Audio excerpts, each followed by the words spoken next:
أشهد أن محمدًا رسول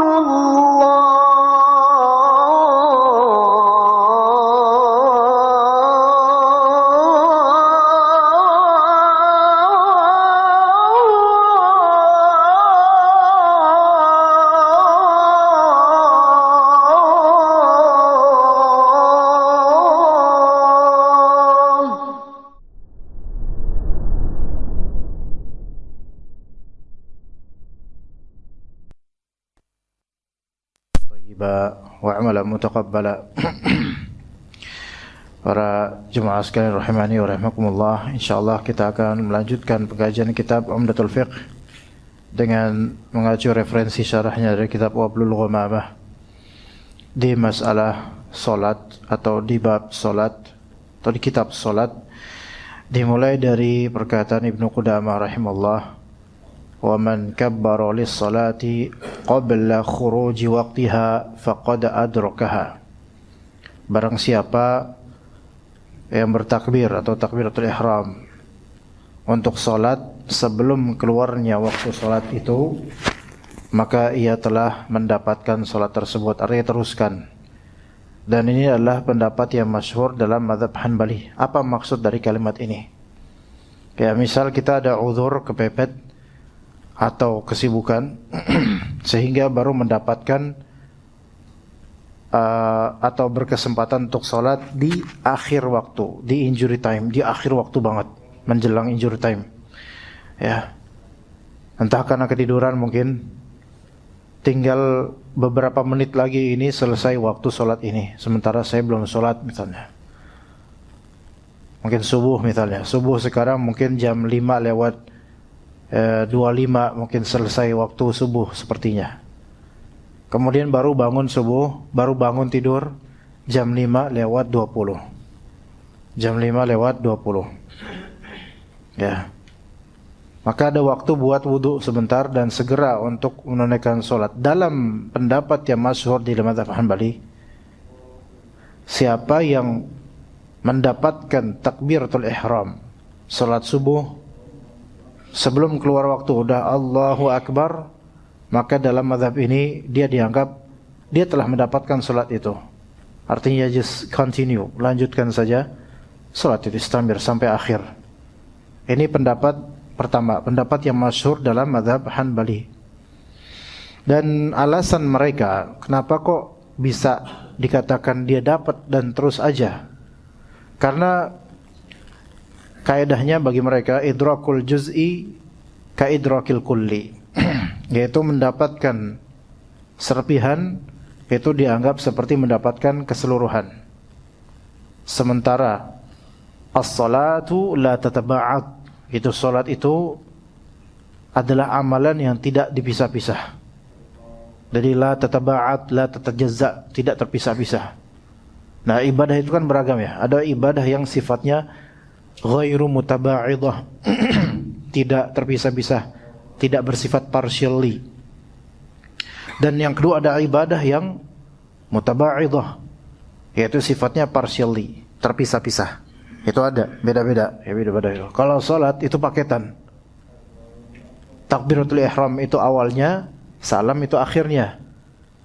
Maka ketika mendapatkan separuh, setengah, seperempatnya atau serpihannya sudah dapat, yaitu takbiratul ihram, maka dianggap dia sudah masuk dalam ibadah tersebut, yaitu salat. Ya, yaitu salat. Berbeda dengan misalnya sedekah. Sedekah itu ibadah yang sifatnya masing-masing, partial, di case per case.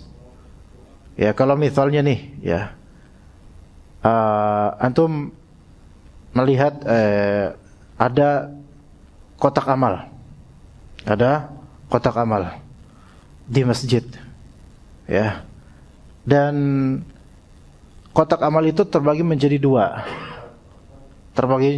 Ada kotak amal A untuk fakir miskin, ada kotak amal B untuk masjid. Lalu antum ada uang 50.000 dua pieces, 2 lembar.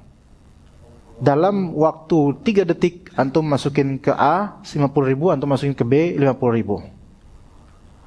Itu dalam waktu 3 detik.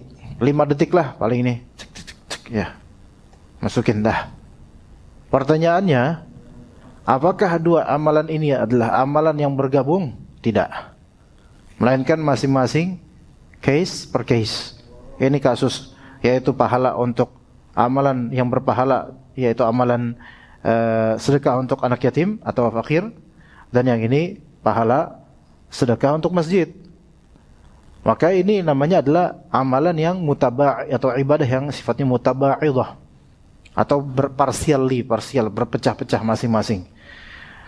Salat itu enggak mutaba'idah. Salat itu komponennya itu bersatu semua. Makanya enggak boleh seseorang melakukan amalan di luar salat di dalam salat.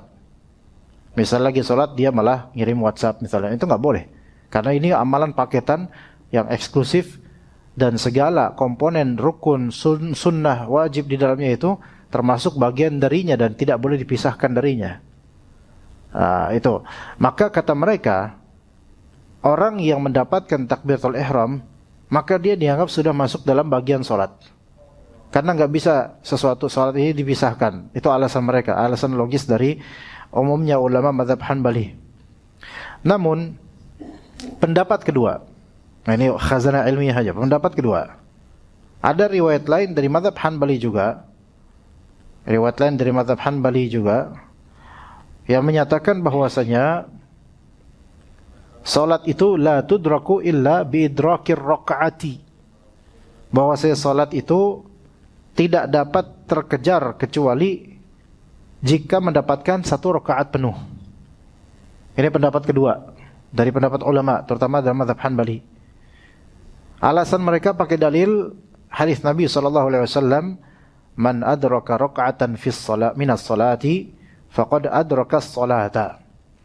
Barang siapa mendapatkan 1 rakaat dari salat, maka ia telah mendapatkan salat tersebut. Dan ini pendapat Syekhul Islam Ibn Taimiyah, Syekh Muhammad bin Shalih Al-Utsaimin dan lainnya dari ulama. Walaupun bukan pendapat masyhur dalam mazhab Hanbali, namun sebagian ulama Hanbali itu memilih pendapat kedua ini, yang kedua ini. Dan ini yang lebih kuat insyaallah. Dan ini yang lebih kuat. Maka kita katakan apa? Final words-nya gimana? Salat tidak dianggap terkejar kecuali bila seseorang mendapatkan 1 rakaat full lengkap sebelum waktu berakhir. Oke? Nah, ada konsekuensi fikih dari dua pendapat ini, jemaah sekalian. Tadi pendapat pertama apa? Mereka menyatakan cukup takbiratul ihram, maka itu sudah walaupun di akhir waktu takbiratul ihram, terus habis itu habis waktunya, maka dianggap sah dan lanjut aja salatnya. Itu pendapat pertama. Pendapat kedua, enggak gitu. Minimal antum dapat 1 rakaat, maka antum dianggap lanjut dan sah salatnya. Adapun kalau cuma takbiratul ihram kemudian tiba-tiba azan isya misalnya, maka maghrib antum tidak sah ketika itu salatnya. Ya. Tapi pendapat kedua, ini pendapat kedua. Kalau pendapat pertama bilang Allahu Akbar mau salat maghrib, Allahu Akbar di akhir waktu, tiba-tiba ada azan isya. Bagi pendapat pertama sah salatnya dan lanjutin. Itu pendapat pertama. Taib, ada konsekuensi fikih lainnya dalam masalah ini dari dua pendapat yang berbeda ini. Misal, masalah perempuan yang haid. Perempuan yang haid suci sebelum matahari terbenam. Beberapa menit sebelum matahari terbenam. Ya. Pendapat pertama kan bilang kalau sucinya, waktu sucinya, dia ngelihat suci seukuran takbiratul ihram, maka dia wajib baginya salat asar. Tapi pendapat kedua mengatakan kalau misalnya tersisa waktu cukup untuk mandi dan durasinya itu seperti durasi menunaikan 1 rakaat penuh antara sucinya dia dengan waktu maghrib, maka baru dia wajib salat asar. Ini kita ambil pendapat kedua. Gini, misalnya zauja antum, istri antum haid, kemudian 5 menit sebelum azan maghrib, dia melihat atau merasakan diri sudah suci, nggak keluar lagi dari haidnya dan udah pasti suci ini. Itu 50 minutes atau 5 minutes, 5 menit sebelum azan maghrib. 5 menit sebelum azan maghrib. Maka bagi pendapat kedua, istri antum wajib atau enggak nanti untuk sholat maghrib? Kan pasti mandi dulu ya, pasti mandi dulu. Tapi ukuran antara selesainya haid suci ya dengan terbenamnya matahari itu azan maghrib itu 5 menit. 5 menit kira-kira 1 rakaat cukup nggak? Cukup. Maka berarti ada kewajiban atas istri antum untuk apa? Untuk salat asar, bukan salat maghrib, afwan. Untuk salat asar. Ada kewajiban untuk salat asar. Karena itu masih waktu asar. Walaupun 5 menit terakhir. Ya. Ibaratnya kalau sepak bola itu udah menit 85 gitu. Ya, sampai menit 95 menit terakhir. Menjelang injury time gitu. Maka di sini 5 menit terakhir ini kan 1 rakaat cukup, bahkan bisa aja 2 rakaat orang salat. Walaupun dia memang kondisinya ya udah bersih dan dia harus mandi ini perempuan, istri ya. Mandi ya, mandinya perempuan antum tahu. Oke, mandinya perempuan ternyata 10 menit. Karena harus bebersih ini itu 10 menit. Taib. Berarti kan udah masuk waktu maghrib. Apa yang perlu dia lakukan kemudian? Apakah dia wajib salat asar? Wajib, tetap wajib salat asar. Tapi dalam rangka qada. Dalam rangka qada, bukan dalam rangka ada pada waktunya. Dalam rangka qada, mengqada salat asar. Kapan dia mengqadanya? Boleh sebelum maghrib, silakan. Boleh setelah maghrib. Boleh setelah ba'diyah maghrib. Gitu, bisa, semuanya bisa. Al-muhim niatnya dia adalah qada. Adapun salat maghrib kan pada waktunya, namun salat asar dia qada. Karena ada uzur tadi harus mandi dulu. Tapi kewajibannya tetap ada jemaah. Kewajibannya tetap ada. Nah, ini perlu diperhatikan karena tidak sedikit dari orang enggak paham ini. Banyak dari orang enggak paham hal seperti ini. Bahkan perempuan-perempuan kebanyakannya malah enggak paham hal seperti ini. Ya, dan Allah Ta'ala Maha tahu. Ya, jadi hati-hati, perempuan juga wajib jujur sama Allah.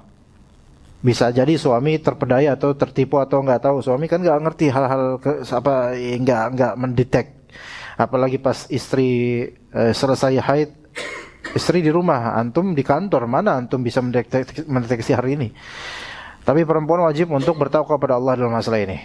5 menit aja dia menjelang maghrib dia tahu tidak haid, selesai haidnya dia tahu tuh. Suami nggak nanya, dia juga nggak ngasih siapa-siapa, tapi Allah Maha tahu. Kalau ternyata 5 menit menjelang maghrib tersebut dia suci dan dia tidak menunaikan asar, dia malah beralasan nanti maghrib aja lah, nggak saya sholat maghrib aja, maka dia dianggap telah meninggalkan sholat asar dan itu berbahaya sekali. Orang yang ngulur waktu untuk sholat asar tanpa uzur hingga matahari menguning padahal masih waktu asar, dia ulur waktu sampai matahari menguning, itu aja dapat dosa besar yang pernah kita sebutkan. Kata Allah, fawailul lil musallin alladzina hum an salatihim sahun. Maka neraka atau lembah di neraka jahanam untuk orang-orang yang salat yang mereka itu melalaikan dari waktunya, di antaranya yaitu menunda sampai matahari menguning untuk salat asar tanpa uzur. Begitu juga dengan waktu isya. Menunda sampai lewat tengah malam tanpa uzur, bukan karena ketiduran, karena malas aja. Dia baru salat isya jam 1. Maka ini wajib salat tapi dia dapat dosa besar. Itu yang salat loh. Itu yang salat di waktunya waktu darurat tanpa uzur. Lah sekarang apalagi yang seolah-olah mengelabuhi Allah Azza wa Jalla padahal Allah Maha tahu. Maka lebih besar lagi dosanya. Itu kasih tahu ke istri-istri kita. Oke. Taib. Kemudian ada faedah atau masalah berikutnya jemaah sekalian rahimakumullah, yaitu kata Ibnu Qudamah, was-salatu fi awwali waqtiha afdal. Salat di awal waktu lebih utama. Salat di awal waktu lebih utama kecuali 2. Salat di awal waktu itu lebih utama kecuali 2 kondisi. Yang pertama, illa al-isya al-akhirah wa fi shiddatil harri fi dhuhri. Salat di awal waktu itu semuanya paling utama, lebih afdal kecuali 2 kondisi, yaitu waktu isya. Isya jika konteksnya serupa dengan zaman Rasulullah maka lebih afdal diakhirkan. Dan yang kedua yaitu dalam konteks syiddatil harri fi dhuhri, yaitu sangat panas dalam keadaan sangat panas di waktu zuhur, maka lebih afdal ditunda sejenak, ditunda sampai mungkin lebih dingin. Tapi nanti akan kita bahas itu. Kita coba dulu di kalimat as-salatu fi awalil waqti afdal. Salat di awal waktu itu lebih afdal.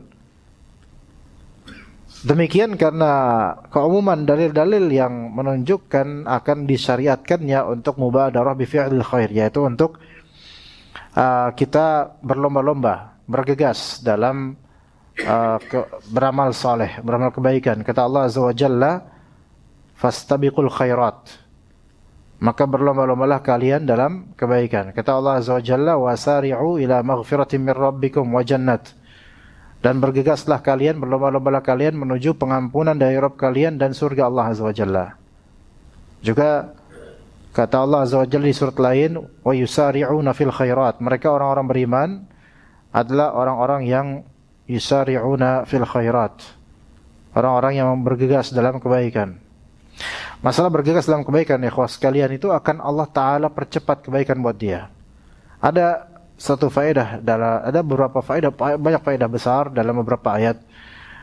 Allah Ta'ala berkata, kita sedikit tunda dulu pembahasan salat, tapi Ana ingin memberikan faedah supaya kita lebih semangat beramal saleh. Di surat Al-Mu'minun, jemaah sekalian, surat Al-Mu'minun ada ayat, misal dari ayat 51, 52 sampai ke ayat 61. Oke, di ayat ke lihat di ayat ke 52 kata Allah, wa inna hadhihi ummatukum ummatan wahidah wa ana rabbukum fattaqun. Sesungguhnya inilah umat kalian, umat yang satu, dan aku adalah Rabb kalian, maka bertakwalah padaku, takutlah padaku. Namun apa yang terjadi kemudian? Kata Allah Azza wa Jalla, fataqatta'u amrahum bainahum zubura. Kemudian mereka terpecah belah dalam urusan agamanya menjadi beberapa golongan. Dalam masalah agama itu berpecah belah. Ya, sebagaimana juga kenyataan di zaman sekarang berpecah belah banyak orang dalam urusan agamanya. Khilafiyat dan perselisihan yang banyak. Atas nama ormas lah, atas nama golongan inilah, golongan itulah, susah bersatu, nggak susah bersatu. Maka kalau ada yang mempromosikan persatuan umat, namun hanya dengan modal sentimen politik, maka ini dustaan semua, dusta semua, bohong. Ya itu semua bohong itu, fake semua, palsu. Atas nama agama, pakai sorban semua itu. Ya karena persatuan umat itu enggak lewat jalur dunia, enggak lewat jalur politik dan sentimen politik, enggak. Itu malah justru mempolitisir agama kita. Yang menang, yang dapat cuannya siapa? Ya mereka-mereka yang ada di podiumnya. Ustadz-ustadznya yang dapat cuan, orang-orangnya itu capek semua jadinya. Diperalat, masa itu dikerahkan untuk apa? Untuk capek, padahal pointless. Enggak ada ujungnya. Enggak ada ujungnya, ikhwan. Ini terjadi taqattu', terpecah belah agama ini. Orang-orang beragama terpecah belah. Ya. Itu hanya sentimen politik karena ada musuh bersama, ada common enemy. Musuh bersama, ya. Dan kita sebenarnya bukan mau ngomongin politik, tapi ini masalah agama yang udah diporak-porandakan oleh orang-orang kita sendiri, jemaah. Karena sebenarnya kepentingan dunia, kepentingan jabatan, kepentingan uang, kepentingan dunia. Seandainya kecemburuan mereka ke agama ini sahih lillahi ta'ala, maka mereka pasti akan mengajarkan tauhid dan sunnah lebih kuat dibandingkan hanya sekadar menyuarakan sentimen politik semata. Ya. Jadi agama ini banyak dimain-mainin sama orang-orang yang justru harusnya mereka itu mencontohkan ke kita gimana caranya bertauhid pada Allah yang benar, gimana cara beribadah yang benar. Bukan gimana caranya kita sentimen pada tokoh-tokoh politik tertentu. Bukan gitu. Itu malah justru menjerat umat dengan kendaraan agama untuk kenikmatan mereka sendiri pada ujungnya. Dipermainkan umat ini oleh banyak orang atas nama agama, atas nama keturunan Nabi, atas nama ini itu. Maka jangan mudah terkelabuhi akan hal ini. Fataqatta'u amrahum bainahum zubura. Lihat, fataqatta'u amrahum bainahum zubura. Mereka terpecah belah bainahum, antar mereka sendiri, antar kita umat-umat Islam juga terpecah. Ya Nabi SAW katakan 73 golongan, satu doang yang selamat. 72-nya memang muslim semua, tapi ada hadiah yang tidak baik karena tidak akhirat, karena menyimpang. Karena apa? Karena orientasi amalnya menyimpang, orientasi agamanya juga menyimpang. Ya intinya semua ujung-ujungnya duit sebenarnya. Kullu hizbin bima ladaihim farihun. Setiap dari golongan mereka merasa bangga dengan apa yang ada pada mereka masing-masing. Yang ini bangga dengan nasabnya. Yang ini bangga dengan kepesantrenannya. Yang ini bangga dengan ngopinya udah jauh, ngajinya udah kental. Kebalik, ngopinya udah kental, ngajinya udah jauh. Yang ini ngerasa bangga dengan institusinya, bangga dengan alma maternya, bangga dengan...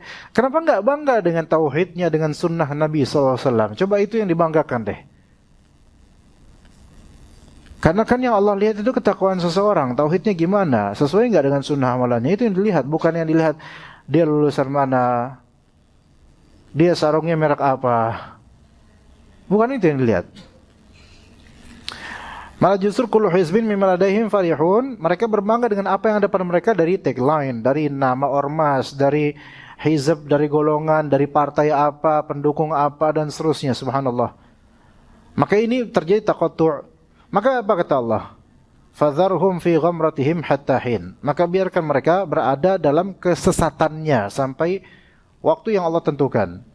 Ayahsabuna annama numidduhum bihi min mali wa banin nusari'u lahum fil khairat bal la yash'urun. Tapi ajaibnya, orang-orang yang fanatik seperti ini, kadang atas nama agama dan itu, mereka itu malah justru apa? Keturunannya banyak, anaknya banyak. Keturunannya banyak, hartanya banyak. Justru orang-orang kayak gini, hartanya banyak. Ketika dicek kemudian bagaimana hartanya itu, punya mobil banyak, punya ini banyak, dan seterusnya. Tapi mereka itu memecah belah agama Allah Azza wa Jalla. Mereka bikin-bikin golongan di tengah kaum muslimin. Ini mereka, dan juga orang-orang musyrik dan kafir juga banyak kayak gitu. Maka kata Allah, ayahsabuna annama numidduhum bihi min mali wa banin. Apakah mereka mengira bahwa kami memberikan harta yang banyak dan keturunan kepada mereka itu berarti bahwa nusari'u lahum fil khairat? Apakah itu berarti kami menunjukkan bahwasanya kami memberikan mempergegas nusari', mempercepat kebaikan-kebaikan bagi mereka? La, enggak. Bal la yash'urun. Mereka enggak sadar. Jadi hati-hati semua. Ada kalanya penipu-penipu itu, baik secara politik atau secara religius atau secara sosial. Ya, kalau politik antum nggak perlu tanya, banyak penipu secara politik itu emang udah dunianya seperti itu. Atau secara religius, antum juga nggak perlu banyak tanya karena itu udah tampak di media sosial. Atau penipu dari segi sosial, antum juga nggak perlu banyak tanya karena bansos-bansos banyak disalahgunakan. Lihat mereka banyak sekali apa? Hartanya numpuk, subhanallah. Hartanya numpuk. Duitnya banyak. Hasil dari hal-hal yang tidak Allah ridhoi itu. Jangan dikira bahwasanya dengan itu semua itu berkah, Allah mempercepat nikmat buat mereka. La. Mereka enggak sadar. Bal la yash'urun. La, terus Allah Ta'ala sandingkan dan bandingkan dengan orang-orang berikut nih yang beda. Innal ladzina hum min khasyati rabbihim musfiqun. Sesungguhnya orang-orang yang mereka itu berhati-hati karena sangat takut akan azab Allah. Itu karakter pertama. Walladzina hum bi ayati rabbihim yu'minun. Mereka adalah orang-orang beriman kepada ayat Rabb mereka. Karakter kedua, the second character. Kemudian yang ketiga, walladzina hum bi rabbihim la yusyrikun. Mereka tidak berbuat syirik pada Rabb mereka. Itu kan yang ketiga. Yang keempat, walladzina yu'tuna ma ataw wa qulubuhum wajilah annahum ila rabbihim raji'un. Mereka yang memberikan apa yang mereka berikan, yaitu mereka suka sedekah dengan hati penuh. Hati penuh rasa takut pada Allah Azza wa Jalla karena mereka tahu bahwa mereka akan kembali kepada Allah Azza wa Jalla. Ini orang kayak gini yang bertauhid, tidak berbuat syirik, hati-hati karena saking takut sama Allah, rajin sedekah. Itu justru yang ulaika yusari'una fil khairat. Mereka adalah orang-orang yang bergegas, bersegera dalam kebaikan-kebaikan, dan mereka lah lahum laha sabiqun. Mereka lah orang-orang yang lebih dahulu memperolehnya. Jadi walaupun mereka kelihatannya mungkin miskin atau fakir atau biasa aja standar hidupnya, tapi justru Allah janjikan wahum laha sabiqun. Mereka justru adalah orang-orang yang memperoleh lebih awal kebaikan-kebaikan itu. Ya. Lebih awal mendapatkan kebaikan-kebaikan dari Allah Subhanahu wa taala. Ya, jadi kalau misalnya kita mau cepat dapat kebaikan, maka di surat yang tadi yang kita bahas, yusari'una fil khairat. Mereka adalah orang-orang yang bergegas dalam kebaikan, maka Allah Ta'ala akan pergegas juga kebaikan buat mereka. Dan masuk ke bab kita sekarang, yaitu masalah apa? Salat di awal waktu.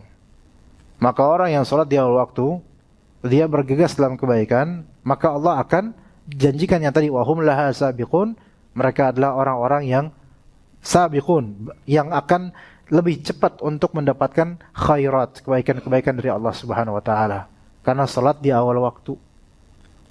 Salat di awal waktu merupakan salah satu medan konteks perlombaan. Ya, konteks perlombaan. Kita berlomba-lomba untuk lebih awal. Yaitu ya salat sebagaimana salat di masjid-masjid, ya. Kalau memang tidak ada uzur dan kepentingan yang besar, ya, kalau bisa di awal waktu. Begitu. Maka Allah Ta'ala akan mempergegas juga kebaikan buat kita. Kadang kita untuk beramal soleh, Pak, kita banyak pertimbangan dan mikir-mikir. Tapi untuk hobi, kita cepat. Itu manusia banget. Kita mungkin seperti itu. Mau sedekah misalnya, banyak pertimbangan. Tapi mau beli minuman yang mahal karena kita suka, cepat. Sejujurnya banyak orang, dan mungkin kita kayak gitu cuma. Kita mungkin seperti itu. Ya, padahal kalau kita pikir-pikir, minuman dan makanan yang kita suka itu akan habis. Sementara sedekah yang kita kerahkan itu akan abadi. Maka kata Rasulullah SAW, kalian lebih mencintai harta milik orang lain daripada harta kalian sendiri. Itu maknanya kalian lebih suka mengkeep harta kalian, padahal itu akan menjadi milik orang lain kelak kalau kalian mati, yaitu ahli waris. Kalian lebih suka harta yang kalian pendem itu dibandingkan harta kalian yang sejatinya, yaitu yang disedekahkan, dizakatkan, dinafkahkan, diinfakkan, karena itulah yang abadi secara eternally sampai ke akhirat. Begitu. Ya, tapi yang antum spending, yang antum keep, itu enggak kembali ke akhirat, itu kembali ke pedagang atau kembali ke ahli waris. Ya, begitu. Jadi kita lebih banyak mempertimbangkan untuk mengeluarkan dalam rangka lillahi ta'ala, tapi kita kadang enggak mikir panjang kalau emang itu untuk kesenangan pribadi.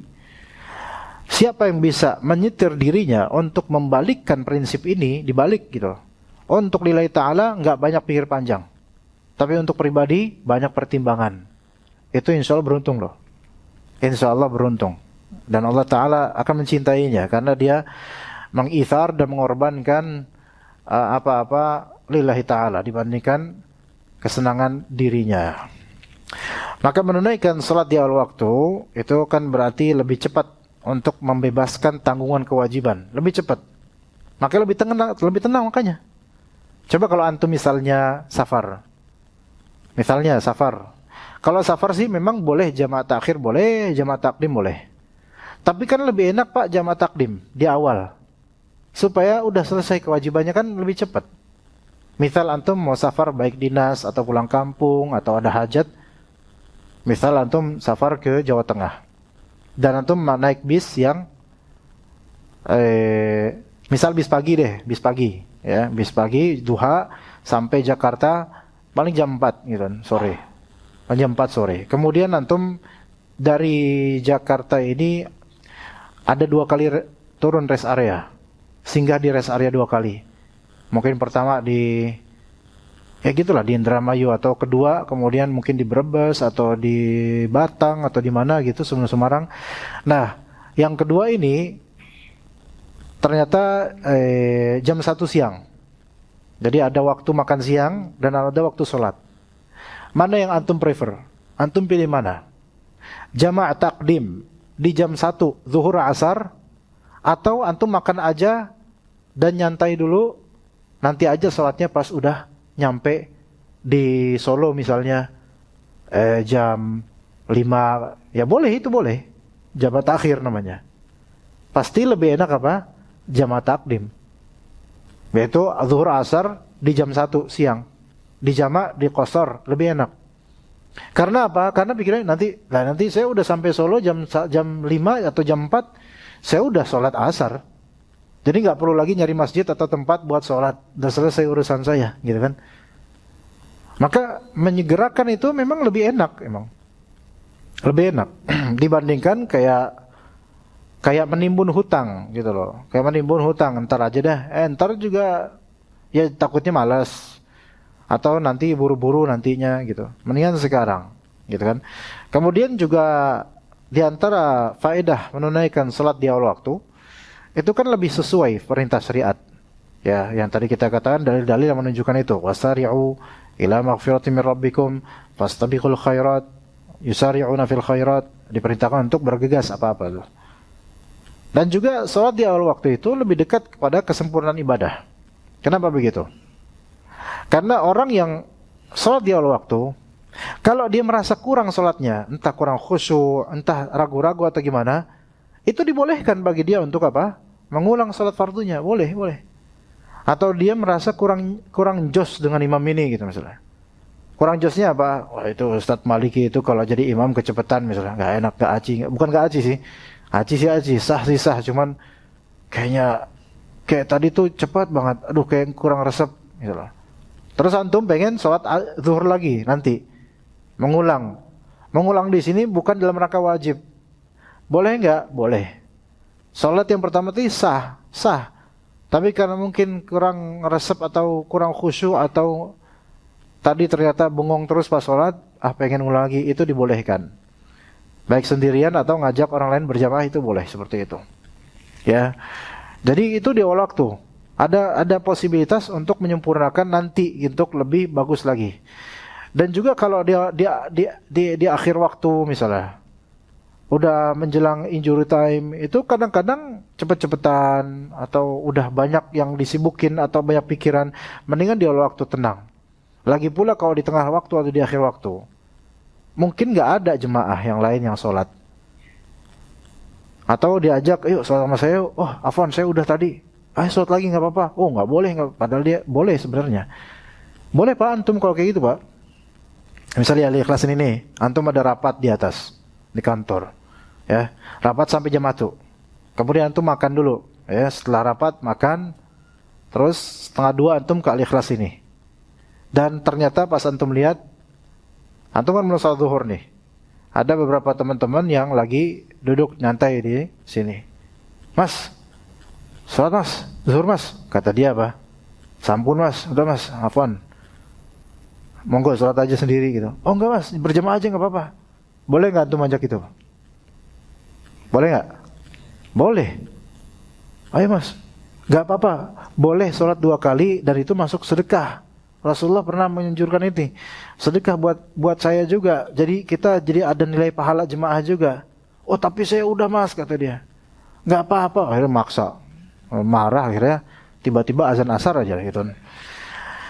Ya kalau memang rela, ridho, alhamdulillah. Dapat pahala jemaah juga, insya Allah. Walaupun dia orang ini udah sholat, diajak lagi, walaupun berdua doang, itu boleh.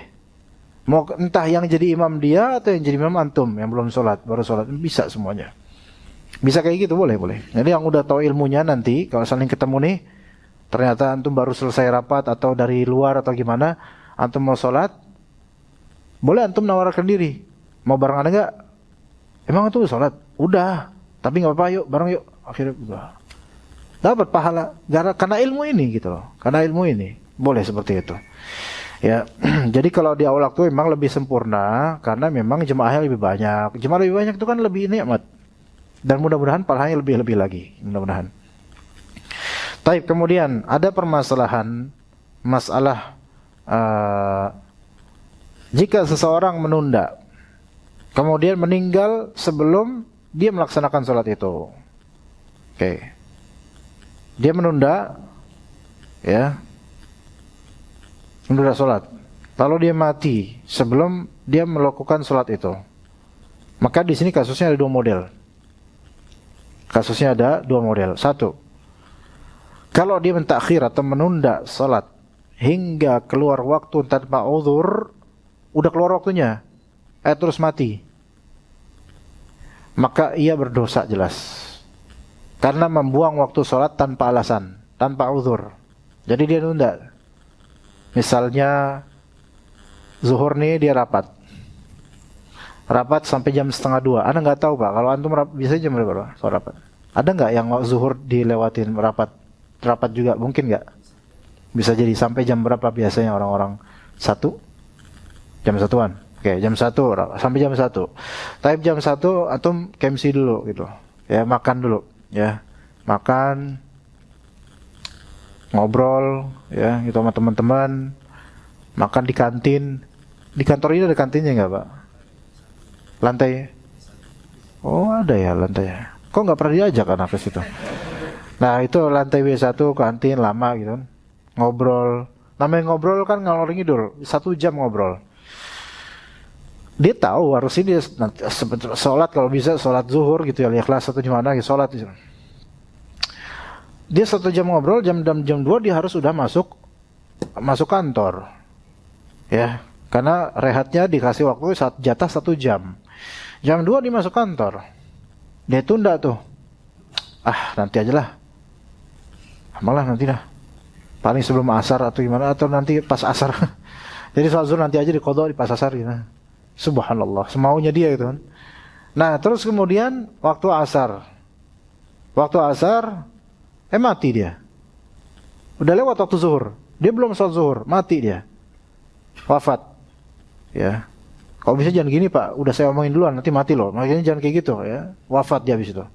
Dosa enggak? Dosa. Mati dalam keadaan meninggalkan sholat zuhur karena lewat waktunya. Oke, itu kasus pertama. Kasus kedua. Ia cuman menunda dari awal waktu. Yang mana awal waktu itu lebih afdol dia sholat. Dia tunda dan belum habis waktu sholatnya belum habis. Masih pertengahan atau menjelang akhir. Belum dia mau sholat, belum dia melakukan untuk sholat, belum. Mati duluan. Maka secara global umumnya, kasus ini dia tidak berdosa.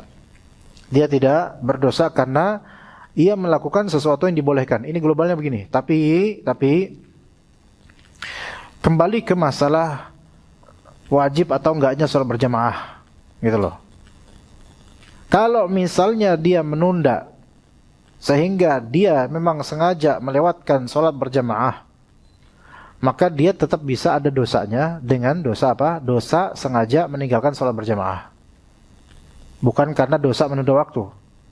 Dosa meninggalkan sholat berjamaah. Mati dalam keadaan dosa meninggalkan sholat berjamaah. Tapi tidak berdosa dalam meninggalkan sholat, enggak. Dia enggak dianggap meninggalkan sholat, enggak. Tapi dia dianggap meninggalkan sholat berjamaah. Kecuali kalau kasusnya kayak ini nih, kasusnya saya refleksikan di kantor ini, Hafiz Act. Di kantor antum rapat sampai jam 1 siang.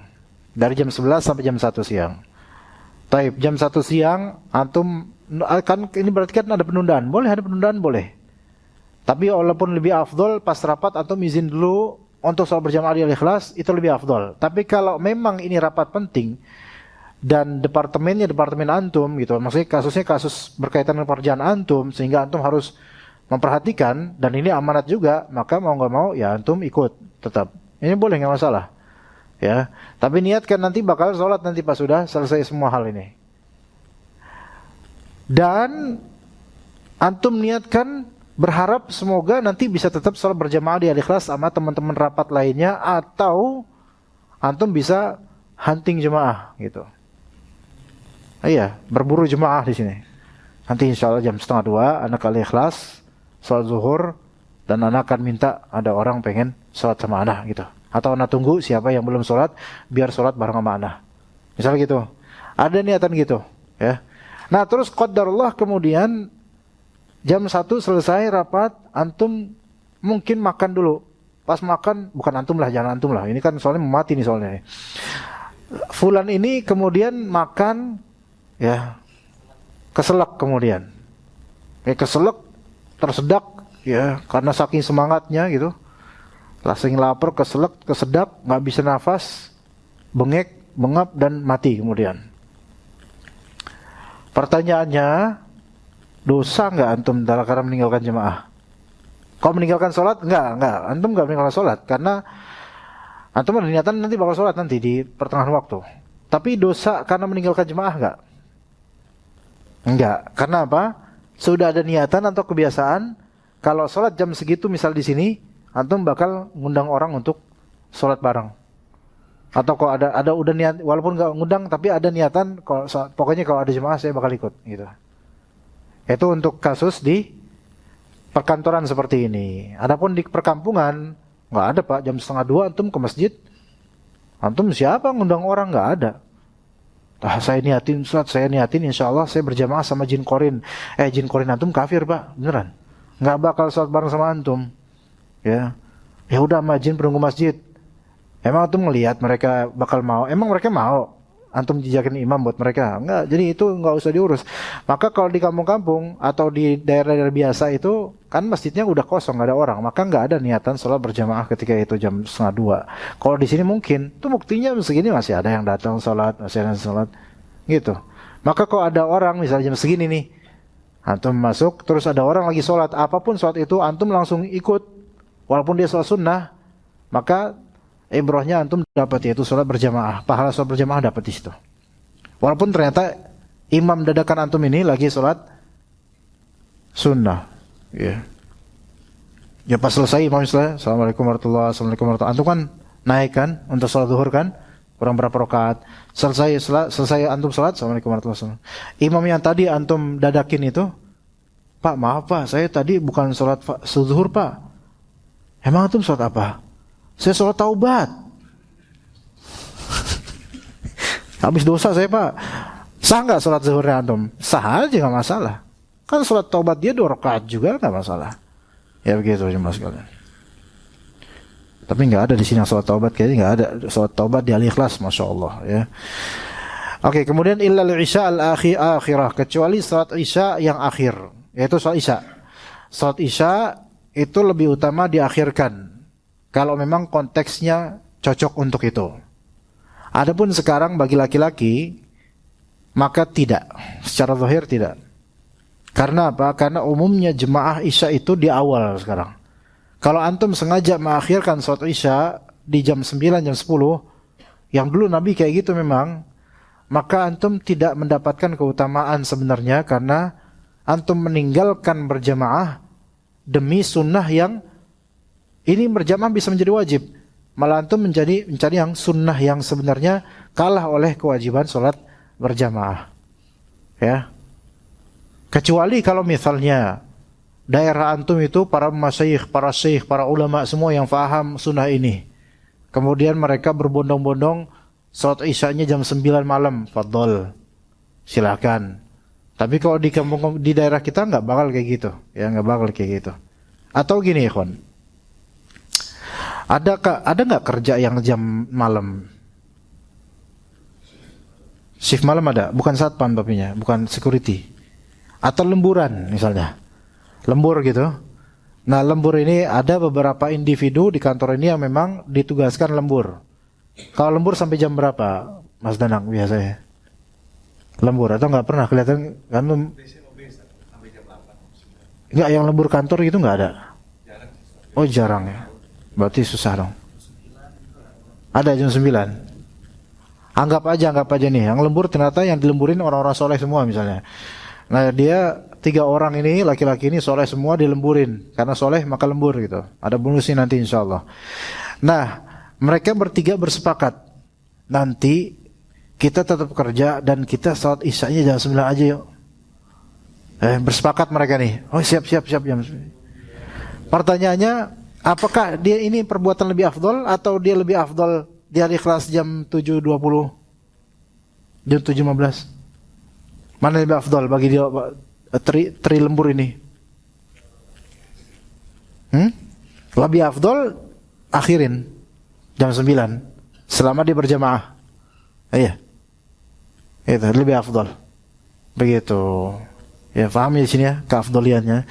Kemudian wa fi syiddatil harri fi dhuhr. Exception yang kedua, pengecualian yang kedua, salat zuhur ketika panas terik lebih utama diakhirkan jika memang konteksnya betul-betul tersiksa atau terganggu dengan panas terik itu. Di zaman Nabi kan gak ada AC. Tidak ada hadis Sahih Bukhari Muslim. Kata Nabi SAW, "Idza shtaddal har fa'abridu 'anis shalah, fa inna shiddatal harri fi min fayhi jahannam." Jika panas sangat terik, maka dinginkanlah atau tundalah sholat zuhur itu. Karena panas terik itu berasal dari hembusan jahanam. Menunda sholat zuhur sampai udara agak lebih sejuk. Itu berlaku nggak di Al-Ikhlas? Ya enggak. Berarti lebih afdal tetap di awal waktu. Atau nggak bisa di kantin, B1 ya, di kantin sambil ngopi lama. Ayo udah azan tuh. Santai bro, di luar masih panas. Antum mau sholat di mana? Emang sholat di luar, depan security gitu? Atau di Al-Ikhlas? Al-Ikhlas lah. Kan yang panas di luar. Di Al-Ikhlas ada AC. Berarti nggak masuk kalau untuk konteks masjid ini atau masjid-masjid yang adem-adem lainnya. Ya nggak masuk. Sehingga tetap lebih afdal kalau untuk konteks umumnya di kita sekarang, yaitu di awal waktu. Ya seperti itu. Ya. Kita cukup insyaallah sampai ini. Insyaallah kita lanjutkan pada pekan berikutnya. Ya, insyaallah pekan depan ada kajian tauhid insyaallah, tapi pekan depannya ana izin dulu karena mau safar.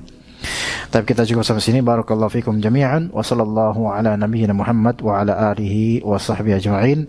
Subhanakallahumma bihamdika asyhadu an la ilaha illa anta astaghfiruka wa atubu ilaik. Assalamualaikum warahmatullahi wabarakatuh.